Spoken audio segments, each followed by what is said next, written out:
दयाराम,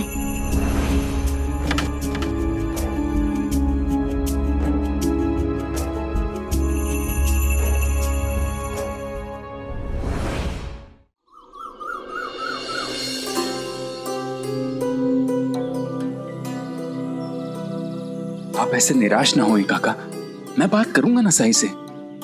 नहीं महासपति जी, शायद मुझ में ही कोई कमी होगी,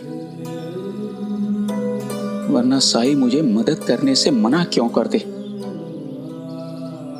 सच कहूं, हैरान तो मैं भी हूं। साई ने कभी भी किसी की मदद करने के लिए मना नहीं किया है, चोर डाकुओं को भी नहीं।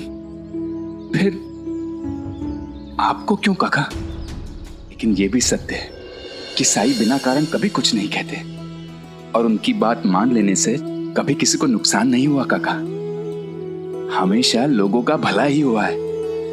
साई के दर से कभी कोई खाली हाथ नहीं लौटता। साई केवल श्रद्धा और सबूरी ही चाहते हैं। इसलिए काका, आप भी धैर्य और आस्था बना के रखिए, छोड़िए मत। काका, अभी के लिए आप साई की बात ठीक कहते हैं, मैं साई पे आस्था और धैर्य बनाए रखूंगा। और जब तक साई मेरी मदद नहीं करते, तब तक मैं शिरडी में ही रहूंगा, नहीं लौटूंगा। और महासपति जी, साई ने मुझे द्वारकामाई से जाने के लिए कहा है, शिरडी से नहीं। अगर साई मेरी कोई परीक्षा ले रहे हैं तो मैं भी उस परीक्षा में उत्तीर्ण होकर दिखाऊंगा।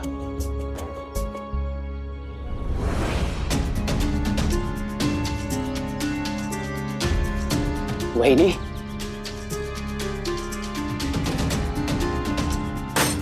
नमस्कार बहनी। नमस्कार। कैसी है आप? मैं अच्छी हूँ। आइए ना, अंदर आइए। हाँ।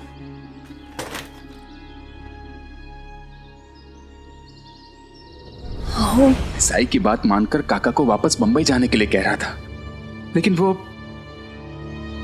पार्वती काका समझ नहीं रहे हैं कि साई उन्हें वापस बंबई जाने के लिए कह चुके हैं। साईं की बात ना मानकर कोई मुश्किल तो नहीं आएगी ना?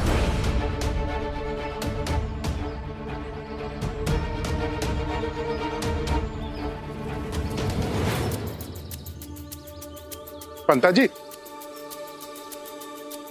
जी कहाँ गए थे आप? सुनार के पास। क्यों? सोने के सिक्के किस लिए?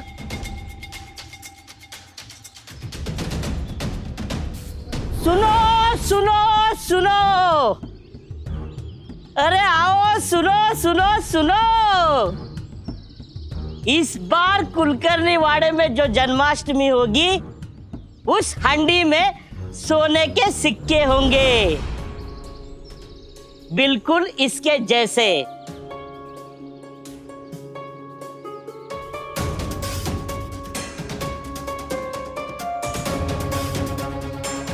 हंडी के फूटते ही सोने के सिक्कों की बरसात होगी, लूट मचेगी, लूट।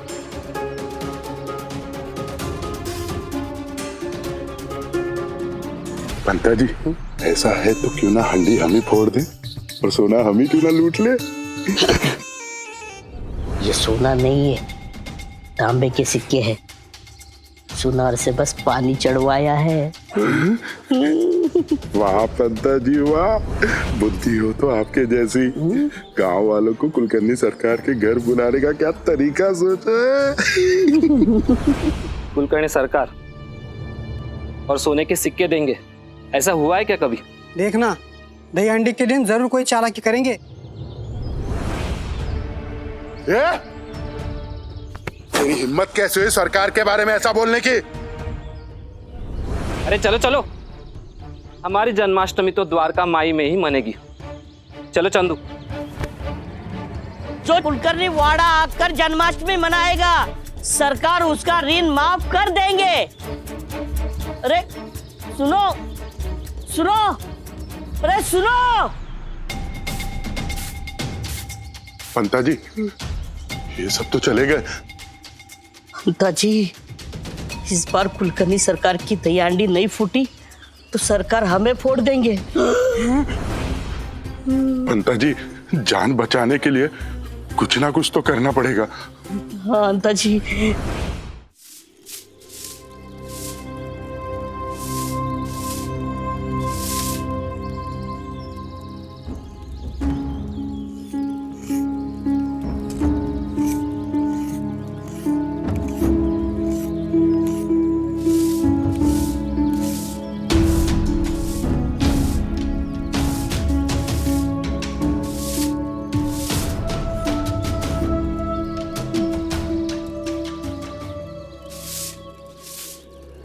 अपने मन में प्रश्नों का बोझ कब तक रखेगी तू?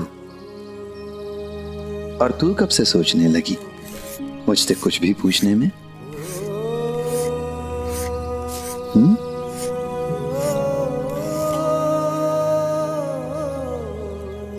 मैं जानती हूँ साईं, तुम जो कुछ भी करते हो उसके पीछे कोई कारण, कोई वजह जरूर होती है।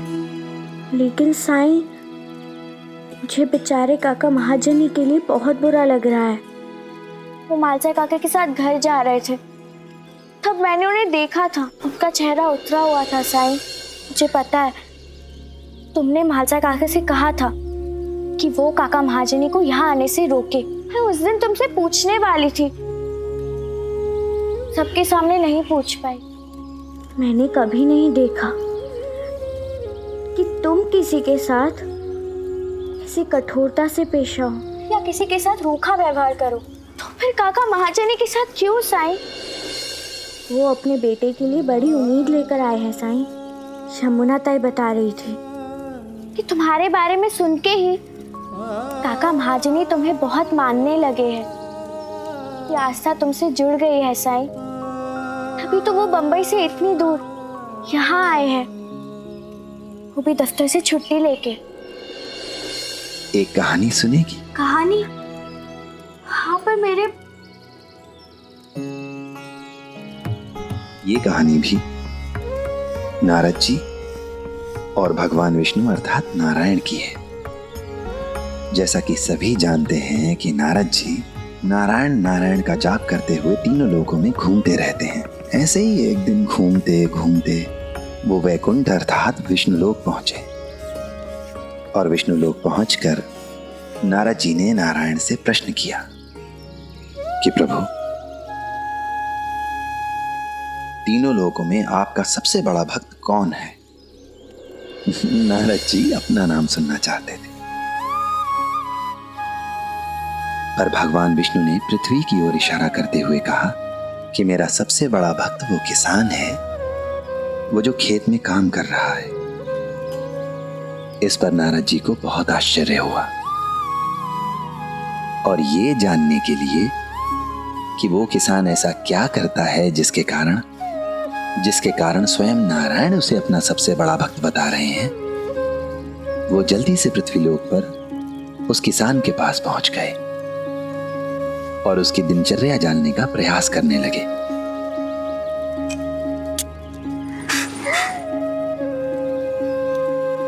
नारद जी ने देखा कि किसान सुबह उठा, गाय को चारा डाला, स्नान आदि से निवृत्त होकर भगवान को याद किया और फिर चला गया खेत पर काम करने के लिए। दिन भर खेत में काम किया, शाम को घर लौटा, परिवार के साथ कुछ समय बिताया, खाना आदि खाया और उसके बाद सोने से पहले फिर से भगवान को याद किया। उसने भगवान को केवल 2 ही बार याद किया था, इसलिए नारद जी चकित हो गए कि इसने तो भगवान को केवल 2 ही बार याद किया है, तो फिर ये भगवान नारायण का सबसे बड़ा भक्त कैसे हो सकता है? और ये सवाल लेकर नारद मुनि जा पहुंचे बैकुंठ नारायण के पास। उनसे जाकर कहा कि नारायण, वो किसान तो दिन में केवल 2 बार आपका नाम लेता है और मैं दिन भर आपका नाम जपता रहता हूं, फिर भी वो मुझसे बेहतर कैसे हो गया? क्यों वो आपको मुझसे ज्यादा प्रिय है? इस पर नारायण मुस्कुराए और बोले, उस किसान की सबसे बड़ी विशेषता ये है कि वो अपने कर्तव्यों को पूरी ईमानदारी और निष्ठा से निभाते हुए मुझे याद करता है। मेरा नाम लेता है, इंसान का सबसे पहला कर्तव्य है उसका कर्म। भक्ति का दिखावा करने से बेहतर है इंसान अपने कर्म को पूरी ईमानदारी, पूरी निष्ठा से करे, क्योंकि ऐसा करके वो भगवान की सेवा ही तो करता है। क्योंकि निस्वार्थ कर्म भी भगवान की पूजा का ही एक रूप है। बहुत अच्छी कहानी है साईं।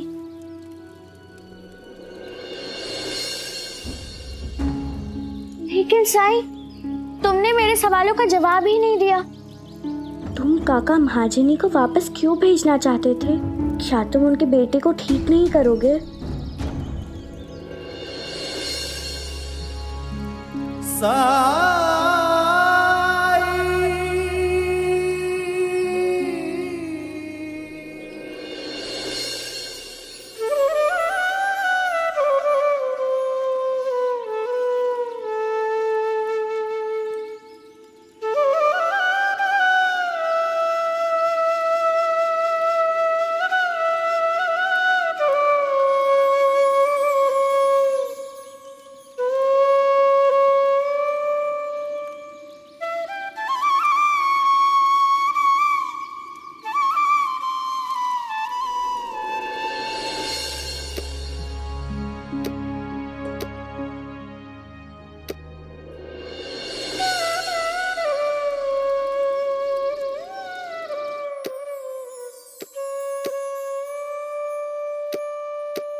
उधर क्या देख रहे हो? खेलो ना मेरे साथ।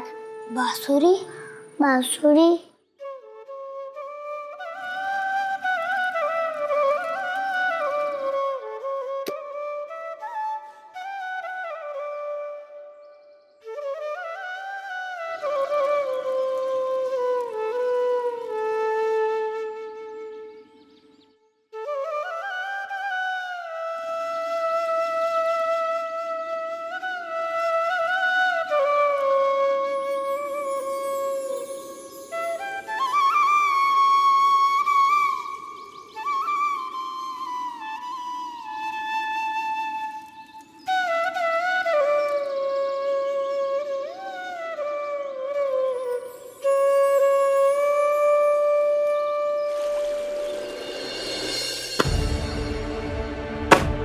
ये क्या है अनंत?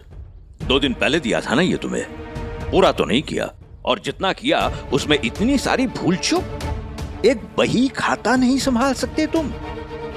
एक बहुत बड़े निविदा के लिए चाहिए था मुझे सब। अब मुंह क्यों देख रहे हो मेरा? मैं जानता हूं मैंने आपको निराश किया है, लेकिन पूरे दफ्तर का काम अकेले ही संभालना पड़ता है सेठ जी। रात रात भर जागता हूं पूरा काम निपटाने के लिए, और दिन भर नींद से लड़ता हूं। हो सकता है इसी कारण से कोई गलती हो गई हो। अकेले क्यों काम कर रहे हो? वो काका महाजनी को क्या हो गया? 15 दिन की छुट्टी लेकर गए हैं घूमने। मैंने बहुत समझाया कि अभी ना जाओ, काम बहुत है, पर वो ठहरे अपनी मर्जी के मालिक। बोले काम वाम तो चलता रहेगा, ये घूमने फिरने की उम्र है। अब भैंस के आगे बीन बजा के कहां कुछ होता है। मैं तो बड़ा मेहनती इंसान समझता था उनको, ऐसा बोल के छुट्टी पे चले गए। सुन के बहुत निराशा हो गई मुझे। ठीक है, आने दो उन्हें, उनसे अब मैं निपटूंगा। जी सेठ जी।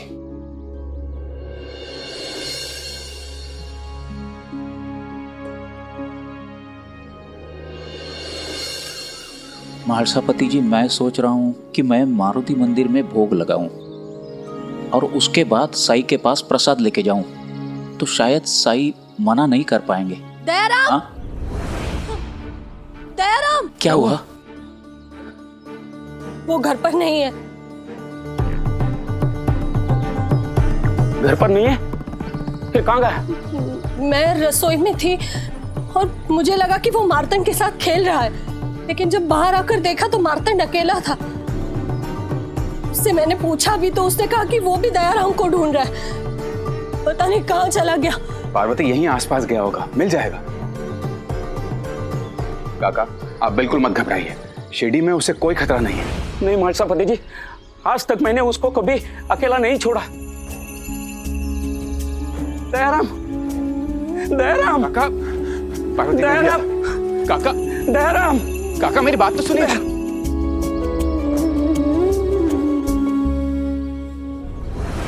दयाराम, दयाराम, दयाराम, काका, दयाराम, काका मेरी दयाराम, काका मेरी बात सुनिए।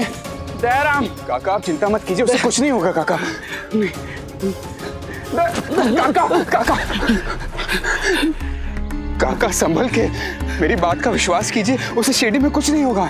नहीं महासापति जी, उसे पालूंगा तभी आपकी बात पे विश्वास हो पाएगा। दयाराम, दयाराम,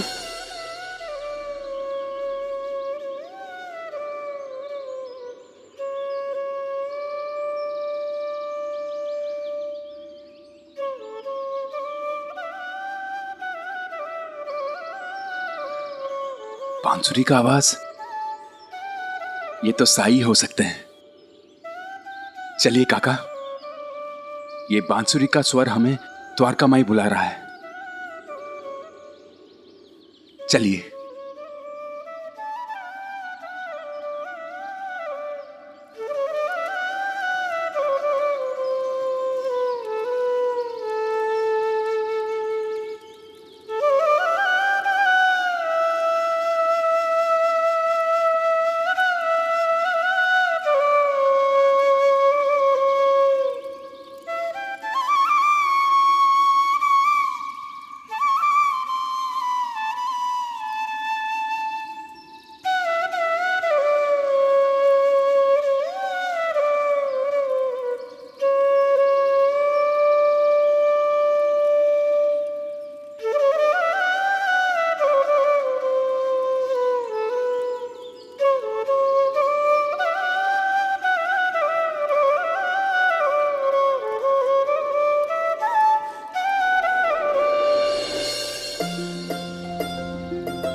बांसुरी अच्छी लगी? हाँ।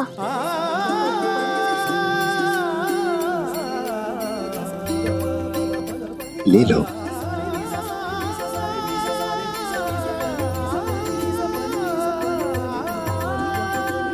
कुछ नहीं होगा, ले लो। मोर पंख है तो बांसुरी भी तो होनी चाहिए।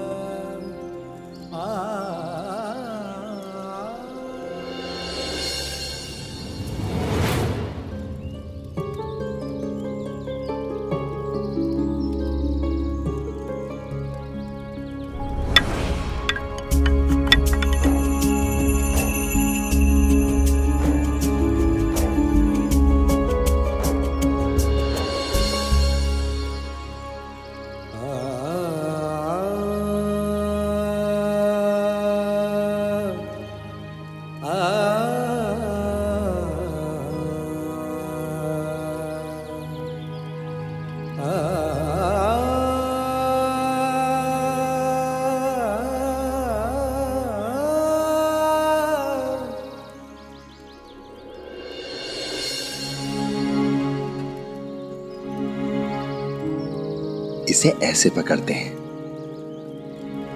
और यहां से फूंकते हैं।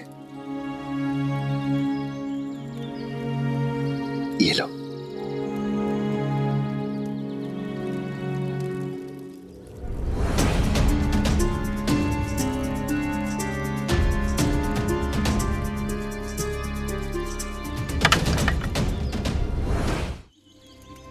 फिर से गिर गई।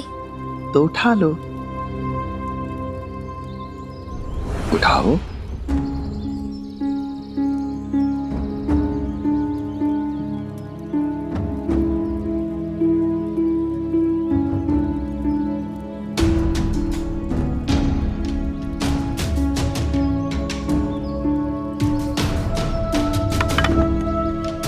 फिर से गिर गई। तो फिर से उठा लो।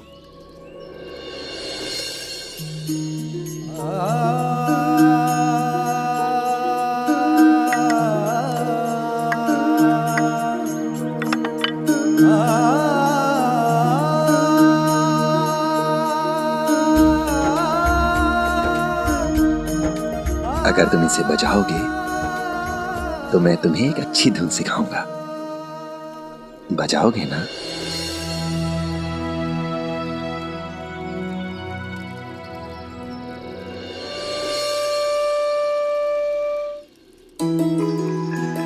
शाबाश।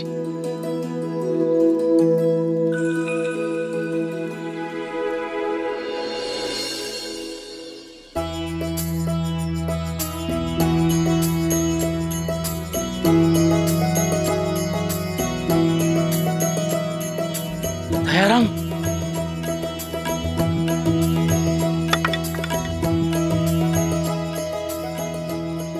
कहाँ चले गए थे तुम? आप अब तक यही? मैंने कहा था ना शिरडी से जाइए। जी सही, आपने कहा था, लेकिन आपने सुनना जरूरी नहीं समझा। अपने शहर वापस जाइए। सही, आप क्यों मुझे ऐसे धुतकार रहे हैं? क्या भूल हुई मुझसे? मालसापति जी तो कहते हैं कि आपने चोर डाकुओं के साथ भी ऐसा नहीं किया, उन्हें शरण दी, तो क्या मैं उनसे भी बुरा हूं? मालसापति जी, मैंने आपसे कहा था ना इन्हें यहां मत बुलाइए। आपने बुलाया, फिर मैंने आपसे कहा इन्हें वापस भेज दीजिए, तो फिर ये अभी तक यहां क्यों है? साई, कृपा करके मेरे साथ ऐसा मत कीजिए।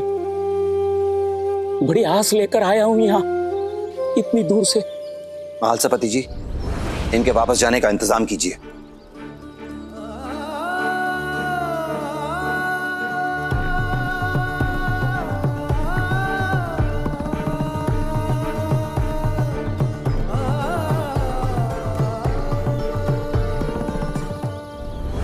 इन्हें कुछ करने की जरूरत नहीं है, मैं चला जाऊंगा। गलती मेरी ही थी कि मैंने सोचा ईश्वर ने मेरी पुकार सुन ली। चलो। रुकिए, मैंने आपसे जाने के लिए कहा है, दयाराम से नहीं। दयाराम यहीं रहेगा। क्या मतलब?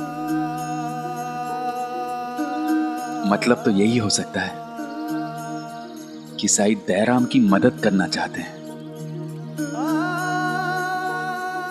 काका, अब तो आप समझिए और साई की बात मान लीजिए। अपने इकलौते बेटे को छोड़ के, जिसे मैंने आज तक कभी मुझसे अलग नहीं किया, मालसापति जी, इसको छोड़ के मैं चला जाऊं? मालसापति जी, मेरा दयाराम बाकी बच्चों जैसा नहीं है। हर समय उस पर ध्यान रखना पड़ता है। नहीं मालसापति जी, मैं इसे यहां छोड़कर नहीं जा सकता हूं, और वैसे भी ये मेरे बिना नहीं रह पाता।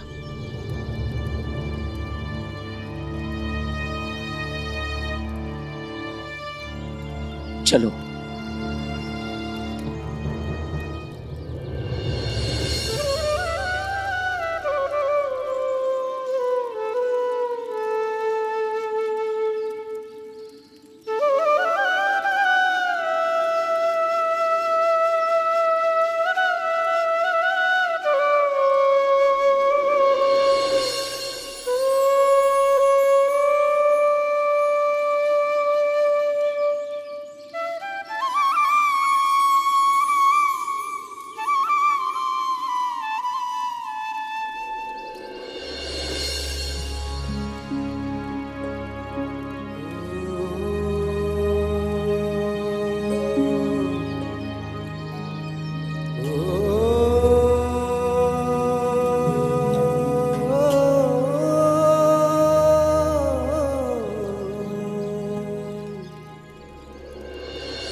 आज तक दयाराम कभी मेरा हाथ छोड़कर किसी अजनबी के पास नहीं गया था। अब तो आप समझ जाइए काका, बंबई से इतना भरोसा करके आए हैं साई पर, थोड़ा और कर लीजिए। दयाराम को यहीं छोड़ जाइए, हम सब भी हैं उसकी देखभाल करने के लिए। और काका, सबसे बड़ी बात, दयाराम के ऊपर अब साई का हाथ है। किस बात पर विश्वास करूं और किस पर नहीं, अब कुछ समझ नहीं आ रहा है।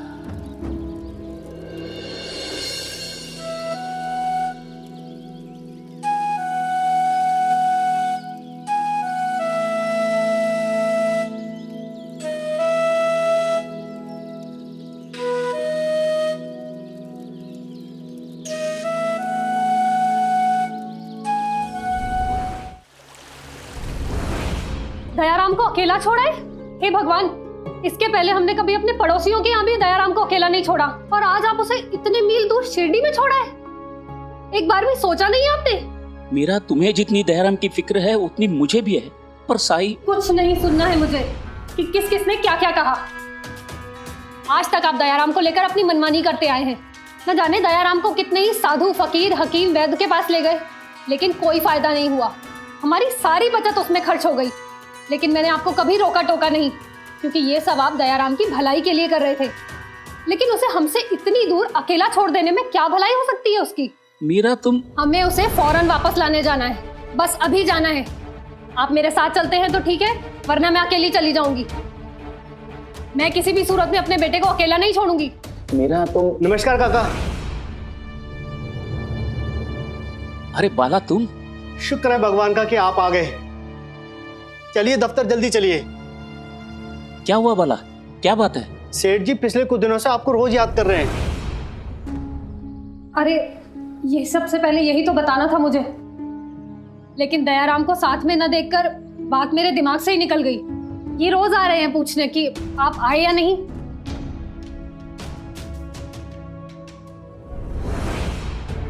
बात क्या है बाला? मुझे ठीक से तो पता नहीं, लेकिन सेठ जी आपसे बहुत नाराज हैं। ठीक है, चलो।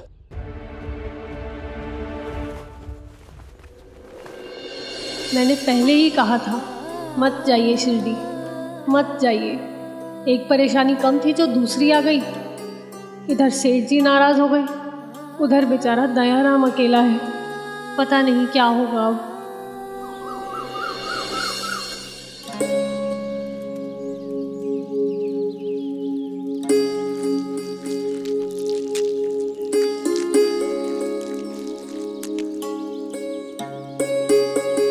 प्रणाम साईं। रोज की तरह आज फिर मैं दयाराम को आपके पास छोड़कर जा रही हूँ। राम जी भला करें।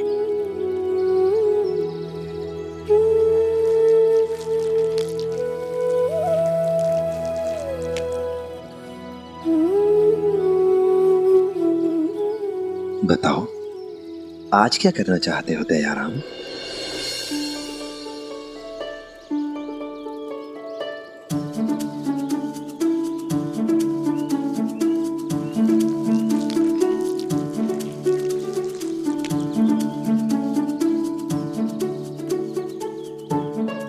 ये लोग दिए बना रहे हैं ना? उस दिन मैं भी दिए बनाने की कोशिश कर रहा था। तो आज भी कोशिश करो और इनके साथ मिलकर दिए बनाओ। परी, निराली, ये दयाराम है, तुम्हारा नया दोस्त, और ये भी दिए बनाने में तुम्हारी मदद करना चाहता है। और इसे दिए बनाना तुम्हें सिखाना होगा। पर याद रहे, जब तुम लोगों ने पहली बार दिए बनाना सीखा था तो शुरुआत कितनी धीमी थी। तुम्हें इसके साथ सबूरी रखनी होगी, धैर्य से पेश आना होगा।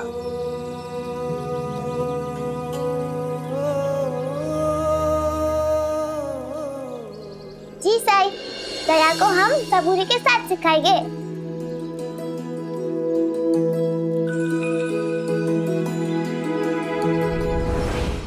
जाओ दयाराम।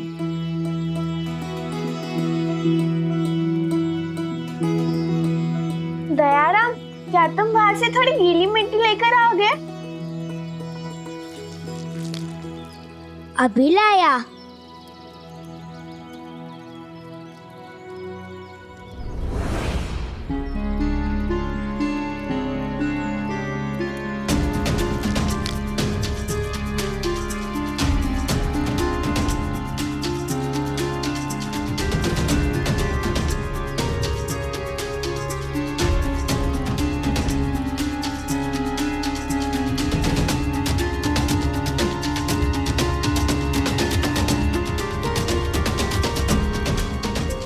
ये क्या? तूने तो सारी मिट्टी नीचे गिरा दी दयाराम। मिट्टी तो है, इसमें क्या फर्क पड़ता है? हमारे पास मिट्टी की कमी है क्या? आओ दयाराम, हम तुम्हें सिखाते हैं कि दिए कैसे बनाए जाते हैं।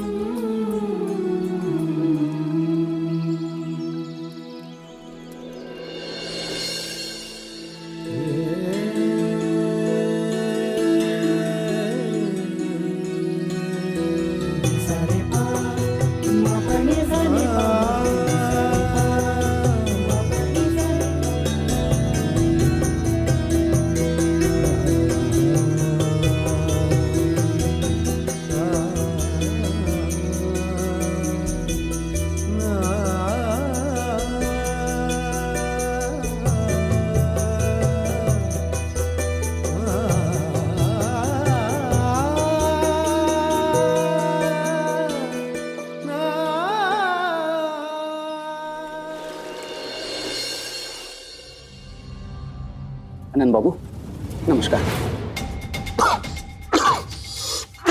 क्या हुआ? पानी लीजिए, पानी। काका आपने तो कहा था कि आप जन्माष्टमी के बाद आओगे। वो मैं बाद में बताऊंगा, पहले आप मुझे ये बताइए कि सेठ जी मुझसे तत्काल क्यों मिलना चाहते हैं?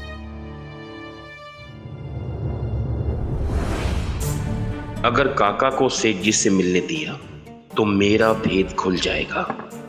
सेठ जी के आने से पहले इसे यहां से चलता करना होगा मुझे। काका, आपने आने में बहुत देर कर दी। सेठ जी आपकी राह देख रहे थे, फिर निराश होकर चले गए। सेठ जी को किसी आवश्यक कार्य से बाहर जाना था। जाने से पहले सेठ जी ने आपको नौकरी से निकाल दिया और कह गए हैं कि जब भी काका आए उन्हें कहें कि अपना सामान समेटे और चलते बने। सेठ जी आपकी शक्ल भी देखना नहीं चाहते हैं। क्या ऐसा किया क्या है मैंने? काका, सेठ जी आपसे बहुत नाराज है। एक तो काम आपने ठीक से नहीं किया, ऊपर से ऐसे समय पे आपने इतनी लंबी छुट्टी ले ली जब दफ्तर में आपकी जरूरत थी महत्वपूर्ण कार्य के लिए। काका, मैंने पहले भी आपको सेठ जी के काम के बारे में बताया था, लेकिन आपने मेरी एक भी नहीं सुनी। काका, अब जो हो गया सो हो गया, इसमें मैं कुछ नहीं कर सकता। देखो काका, अब आप जाओ। सेठ जी अगर यहां आ गए और उन्होंने आपको यहां देख लिया तो वो मुझ पर गुस्सा करेंगे कि मैंने आपको जाने के लिए क्यों नहीं कहा। लेकिन आनंद बाबू, मेरी अनुपस्थिति से सेठ जी का काम बिगड़ ही नहीं सकता। आपने मुझे कहा पूरे साल का लेखा जोखा बही खाता पूरा करके दे दो। मैंने वो बही खाता आपको पूरा करके दे दिया। उसके बाद मेरा काम निपटा के मैं चला गया, वो भी आपसे छुट्टी लेकर गया था। देखिए काका, मैं सेठ जी का निर्णय नहीं बदल सकता। अब अच्छा यही होगा, आप अपना सामान समेटिए और जाइए यहां से। मुझे बहुत काम है काका।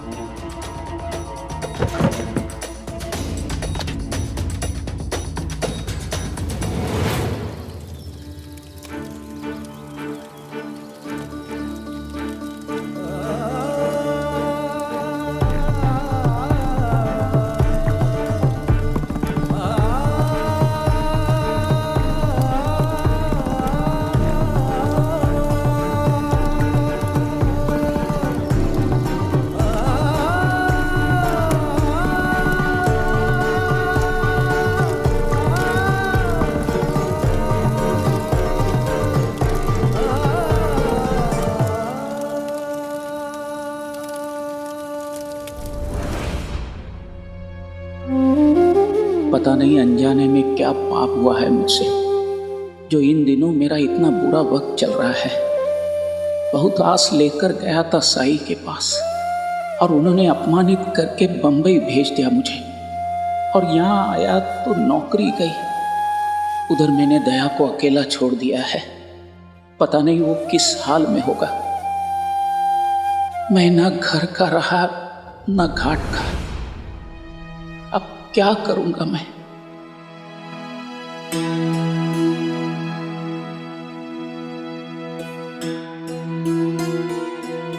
काका, और कितना समय लगाओगे? जल्दी से आप अपना सामान समेटिए और जाइए यहां से। मेरे पास सारा दिन नहीं है आपके लिए।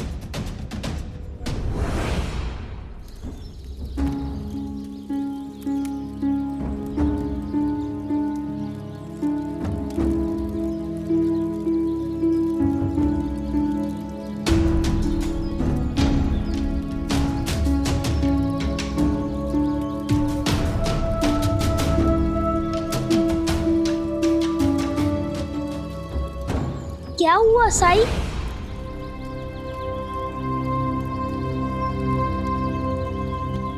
मुझे ये बातें रखने के लिए कागज चाहिए।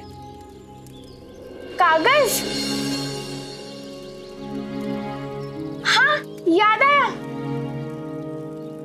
जिप्री दीदी झंडे बनाने के लिए पुराने दुपट्टे के साथ कुछ कागज भी लाई थी।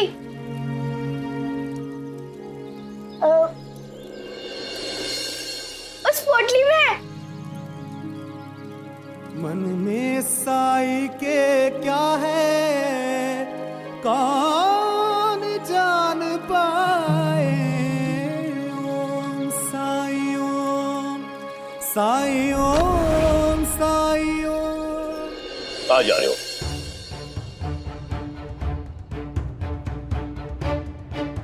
बाला ने बताया नहीं तुम्हें मैं तुमसे मिलना चाहता हूं? मुझे तो लगा आपने नौकरी से निकाल दिया है। निकाल ही देना चाहिए था। एक तो काम अधूरा छोड़ते हो और उसके ऊपर ऐन मौके पे छुट्टी ले ली। आपको मेरे दफ्तर में काम करते हुए बरसों बीत गए हैं काका, इसके बावजूद आपको मेरे दफ्तर के प्रति कोई निष्ठा नहीं है, कोई वफादारी नहीं है, कोई जिम्मेदारी नहीं है।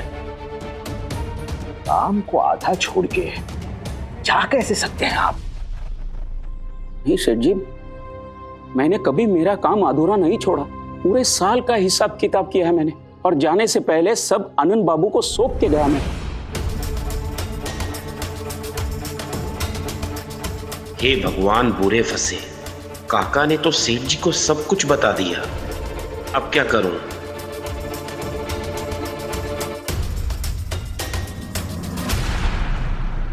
एक तो काम चोरी और ऊपर से झूठ। काका, आपने 1 साल क्या 1 महीने का बही खाता भी ठीक से पूरा नहीं किया है ना मुनीम जी? जी सेठ जी। ये सच नहीं है अनंत बाबू। अनंत बाबू, आप तो जानते हैं कि मैंने पूरी रात जागकर उन बही खातों को पूरा किया था, और जाने से पहले अनंत बाबू ने उसे जांचा भी था। उन्हें कोई गलती नहीं मिली थी। ये सब झूठ है सेठ जी। काका झूठ बोल रहे हैं।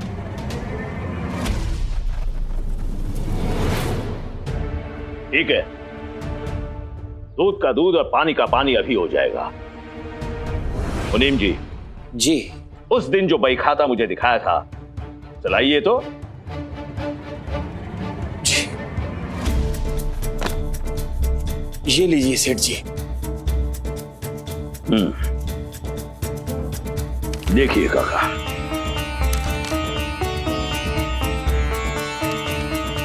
देखिए पूरी है ये। माफ कीजिएगा सेठ जी, ये मेरी लिखाई नहीं है। आनंद बाबू, मैंने आपको सारी बही खाता दी थी जिसमें पूरे साल का हिसाब किताब लिखा था। आखिर आप झूठ क्यों बोल रहे हैं? काका, आप मुझे झूठा ठहरा रहे हैं?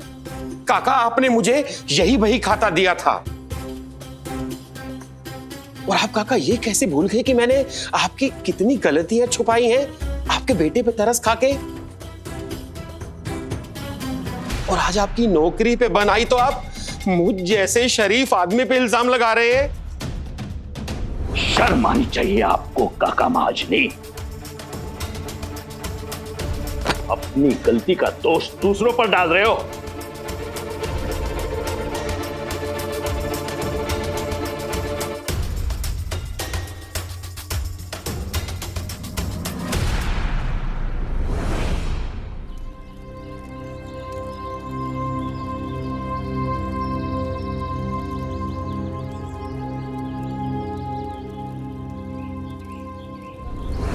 निराली, साईं ने थोड़ी देर पहले कागज मांगा था और जब बताया तो वो ले ही नहीं रहे। पता नहीं किस सोच में गुम है।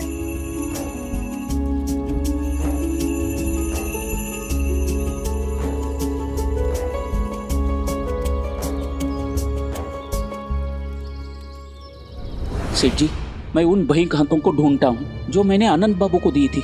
यही दफ्तर में कहीं होनी चाहिए। रुको, आप दोबारा मेरे इस दफ्तर में कदम नहीं रखोगे काका। मैं पहले यह सोच रहा था कि आपको एक कड़ी चेतावनी देकर छोड़ दूं, या फिर जितने दिन आप अनुपस्थित रहे उतने दिनों की तनख्वाह काट दूं।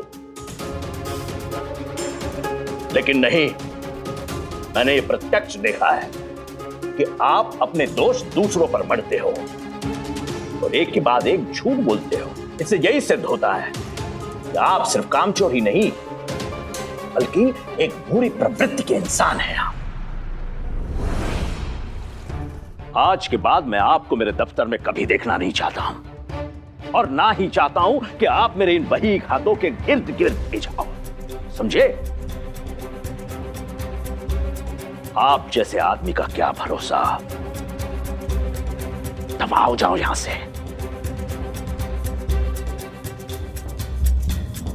जैसे आप कहे सेठ जी, मेरी निर्दोषिता साबित करने के लिए मेरे पास कोई साक्ष्य नहीं है, ना ही कोई सबूत है इस समय। इसलिए जा रहा हूं यहां से। लेकिन अगर कहीं भगवान है तो एक दिन आपको जरूर सच्चाई का पता चलेगा।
ये तो हिसाब किताब है।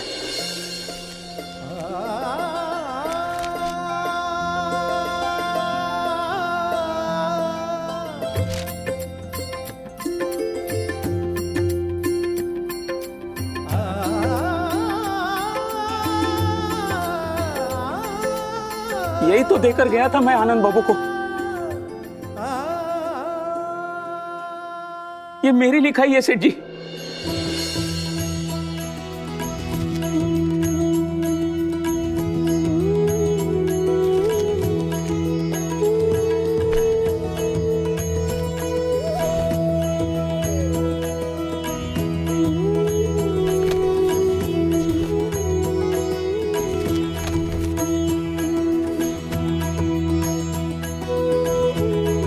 ये तो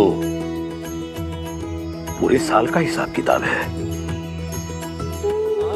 और 16 आना सही भी है। मुझे एक बात बताइए काका, आपने पूरे साल का हिसाब क्यों दुरुस्त किया? मुझे तो बस इसी महीने का हिसाब चाहिए था। आनंद बाबू ने कहा था कि अगर तुम्हें छुट्टी चाहिए तो जाने से पहले मुझे पूरे साल का काम करना होगा।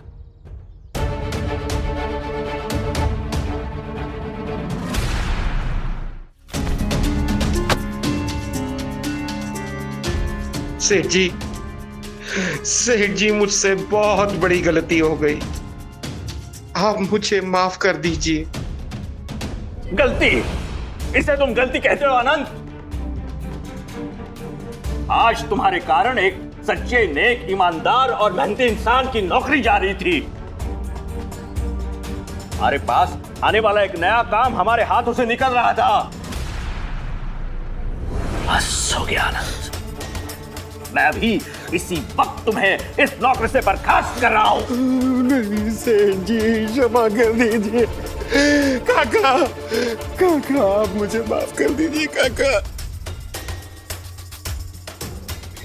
काका अब मुझे एहसास हुआ कि किसी की नौकरी जाना कैसा होता है। क्षमा कर दीजिए काका।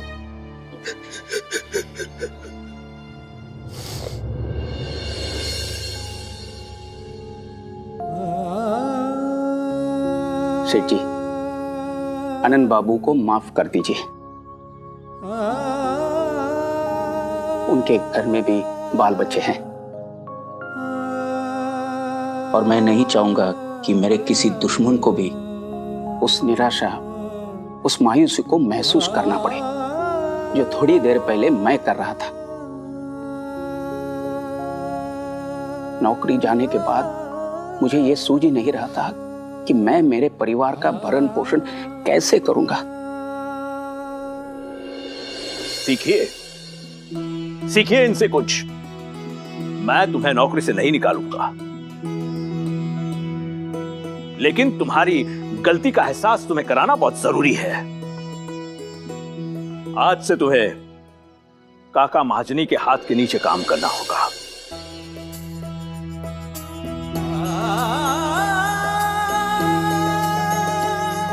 और कुछ नैतिकता भी सीखो, अपने काम में भी और अपने जीवन में भी।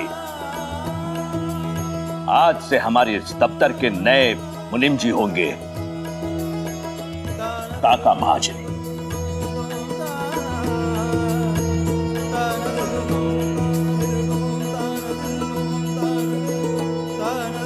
काका, आपने अपनी छुट्टी के लिए बहुत मेहनत की है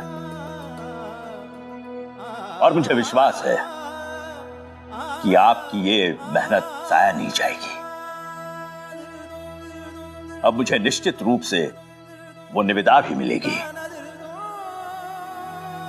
अब आप जाइए काका, कुछ समय अपने परिवार के साथ बिताइए।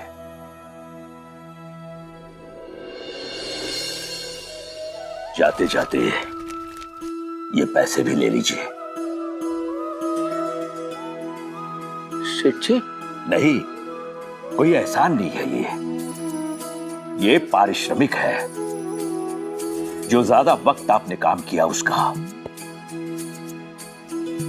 ले लीजिए।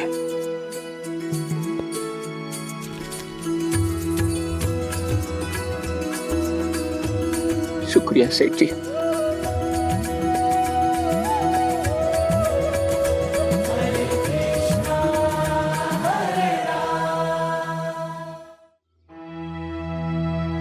काका, आप मुझे क्षमा कर दीजिए।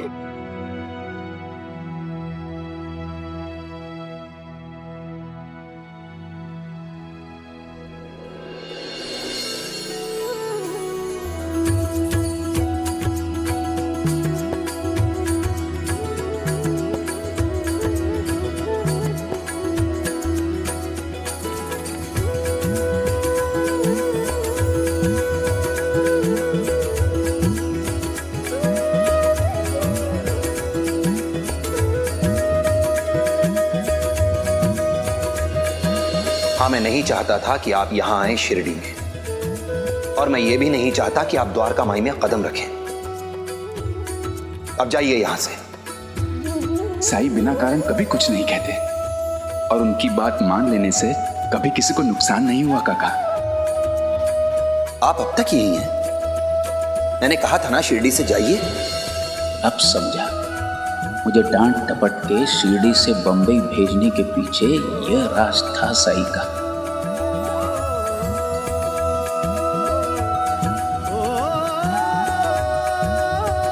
धन्य है आप साईं।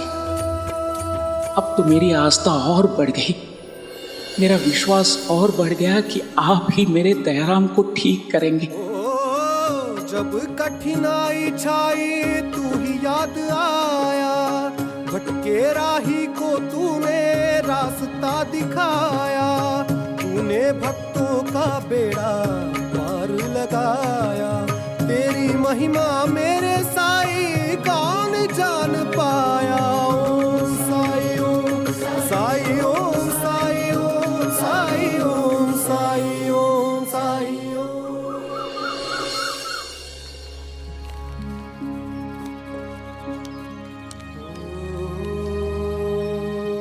बच्चों, जल्दी जल्दी हाथ चलाओ।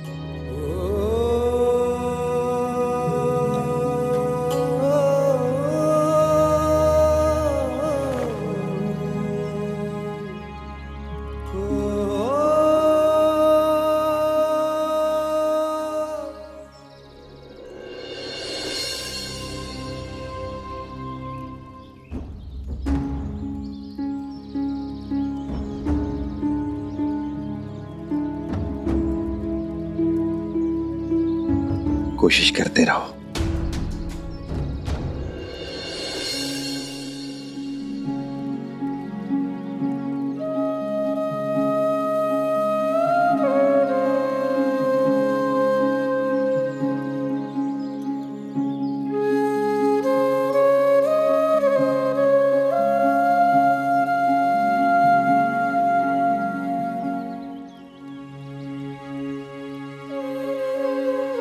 दया की मदद करे।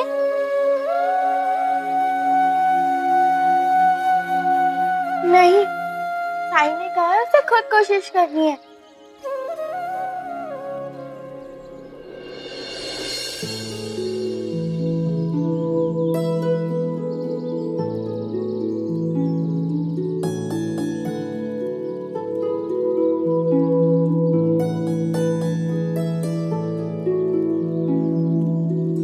मैंने ठीक ठीक दिए बनाए हैं ना?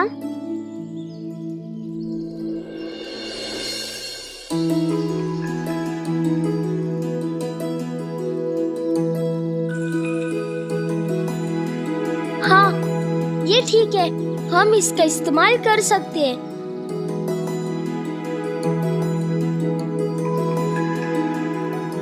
जाओ, इसे बाद दूसरे दियों के साथ सूखने के लिए रख दो।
अरे ये क्या किया? सारे दिए तोड़ दिए। कितनी मेहनत से बनाए थे। थोड़ा ध्यान से रखना चाहिए था ना। अब फिर से बनाने पड़ेंगे। हाँ, 2 दिन में जन्माष्टमी है। द्वारका माई को हम दियों से पूरा भरना चाहते थे, अब कैसे पूरा होगा?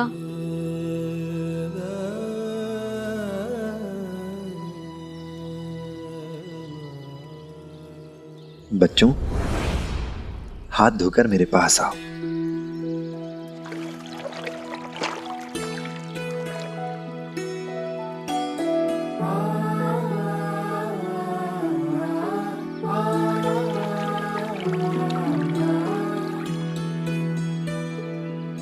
बैठो।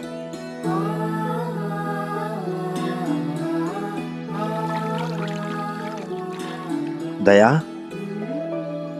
तुम भी यहाँ आओ।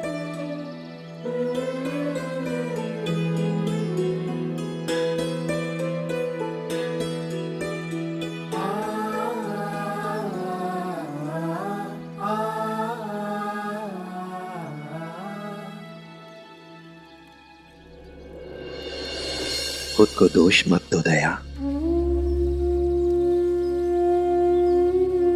दयाराम, तुम्हारी मंशा अच्छी थी, मैं जानता हूं।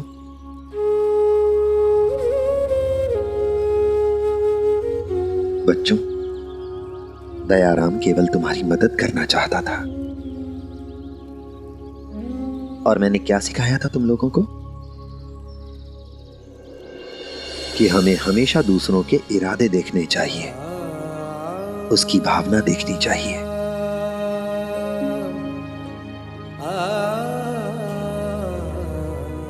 अच्छा, एक बात बताओ, अगर हम खाना जमीन पर फेंकें तो क्या ये ठीक है? नहीं साईं, बिल्कुल नहीं। भोजन बर्बाद करना नहीं चाहिए। अन्न का अपमान है। भगवान जी को ये बात अच्छी नहीं लगती। अच्छा, और अगर हम खाना जमीन पर पशु पक्षियों को खिलाने के लिए फेंकें तो? नहीं साईं, वो तो हम किसी की मदद करने के लिए जमीन पर डाल रहे हैं।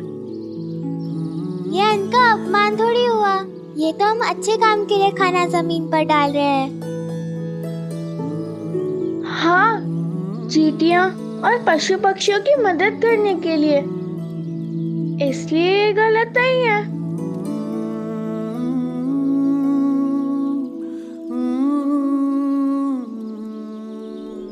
हम समझ गए साईं।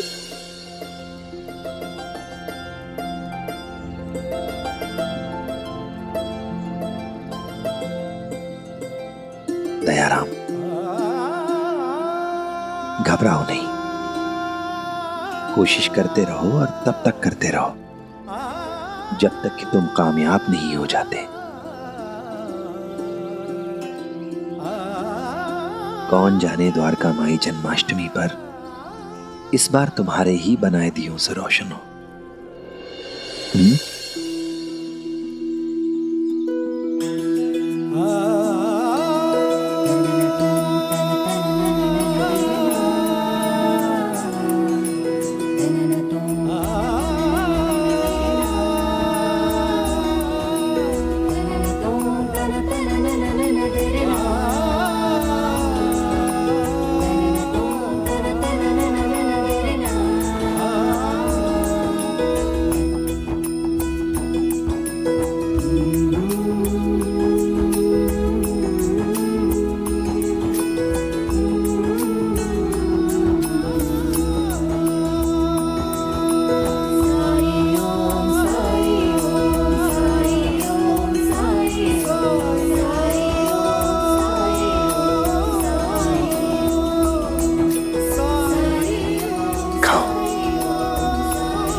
चोर है ये, चोर।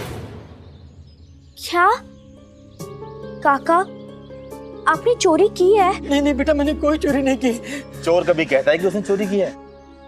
मैं बताता हूँ इसकी सच्चाई। असल में ये गाड़ीवान है, बैलगाड़ी लेकर शिरडी आ रहा था।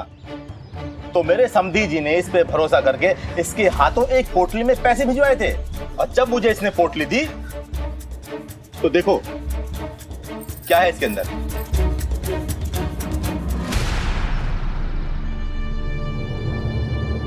तुकाराम ने मुझे ये पोटली देकर मुझे मूर्ख बनाया है। ये तो शुक्र है भगवान का कि मैंने पोटली समय पर देख ली। झूठ है ये, मैं अपनी आई की कसम खा के कहता हूँ, मैंने कोई पैसे चोरी नहीं किए।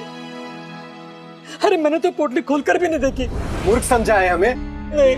लेकिन ये अपनी आई की कसम झूठी क्यों खाएंगे? चोरों की कसम सब झूठी होती है। अगर आप मेरी बात मानेंगे तो ऐसा करते हैं, हम साईं के पास चलते हैं। ठीक है।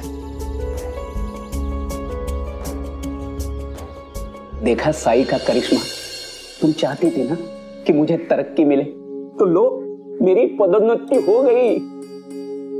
मेरा अब मैं मुनीम हूं अपने दफ्तर का। लेकिन मैं तो आपको मना ही कर रही थी जाने से।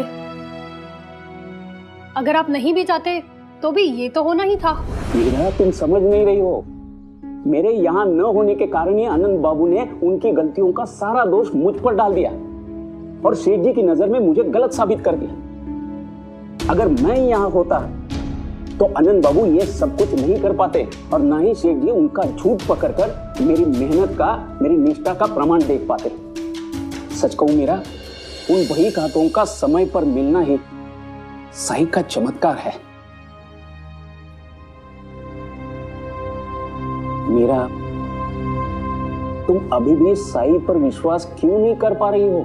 क्योंकि इससे कहीं ज्यादा चिंता मुझे अपने बेटे की है। आप जाइए और मेरे दयाराम को वापस ले आइए।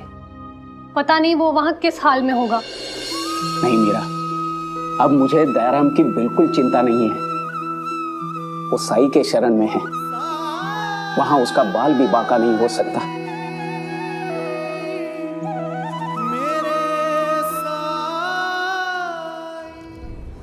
धार्मिक वीडियो सबसे पहले देखने के लिए हमारे चैनल को सब्सक्राइब करें और बेल आइकन दबाएं।